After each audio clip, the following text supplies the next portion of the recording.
great questions, Hex. Yeah, they were good questions. Yeah.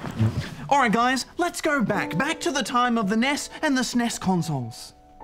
In those days, there was a particular style of RPG developed in Japan that put you in control of a small party of heroes and sent you off on a grand and emotional quest. It was those early Final Fantasy games that really set the blueprint for the genre. Yeah, and now fans of those games are in the industry making games of their own, like I Am Setsuna. This is a love letter to those old RPGs, from the style of storytelling to the semi-real-time monster battles.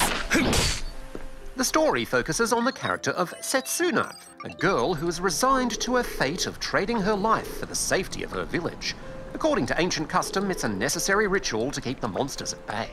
And so she sets out to complete the ritual with a few guardians in tow. And this is your party. It's a cast of heroes that grows as you travel the land and meet all sorts of oddball characters. But you can only have 3 characters equipped at any one time, so the rest is kind of live in the game's menu until you use them. The combination of characters you choose will really impact how the combat plays out. But before we talk about the combat system, I just want to say how much I loved this game's snowy setting. The world you explore is frosty and harsh, and I liked the details like the trails and the snow as you move about, or the reflective ice inside a dark cavern. The graphics are pretty simple, but there is a beauty to it, I thought. I didn't like it as much, Hex. I wasn't a huge fan of the art style overall. But the game is trying to purposely be retro, so I think in some ways it was always going to be a bit handicapped by that old style top-down look. While the whiff of nostalgia will be quite strong for older gamers, those new to this style of RPG will have to learn how an ATB battle system works.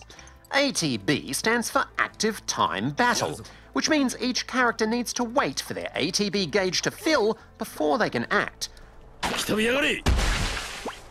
Whether that be to strike out with an attack, or to just drink a potion to restore some health. A clever way the game makes this even more interesting is that you can choose not to take an action and let your ATB gauge fill up for a second or third time. And this grants an added charge to your next move for bonus damage or magical effects. And then on top of that, you can let multiple characters reach full charge at the same time. This lets you perform combo attacks, where characters combine their powers to deal even more damage. All of this gives you a lot to think about in battles, and it makes the combat the most satisfying part of this game. Also, Bajo, those alternate party characters you can swap into your party all have their own unique powers too, so you can experiment in different party combinations to find a balance of melee and magic that suits your own style. Outside of the combat, I didn't find the journey or exploration from town to town that interesting. The world map feels a bit barren, and you get access to locations in a very linear way. I wanted more puzzles, or areas that were dangerous to explore until you leveled up a bit. I actually liked that it was more focused, because the game sticks to telling you its melancholy story rather than letting you get sidetracked for hours and then forgetting what the next step in the main quest is. And perhaps there could have been a few less dead ends on the world map, I agree with that, but I found the pace of the game just right. I personally had to turn off the game's piano soundtrack.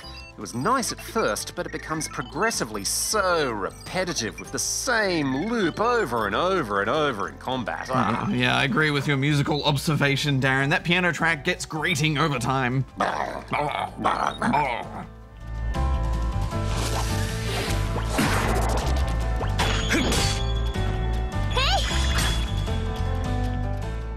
Well, what are you giving it overall, Bajo? Well, I like what they're trying to do here, and I thought they did some really interesting things with the combat, but overall, it just feels really dated to me, and I didn't have a great time. So I'm giving it 2.5 out of 5 rubber chickens. I think I liked it a lot more than you. I was really won over by the characters and the atmosphere, and it was such a sad story, I just had to see it through to the end. I'm giving it 3.5 out of 5 rubber chickens.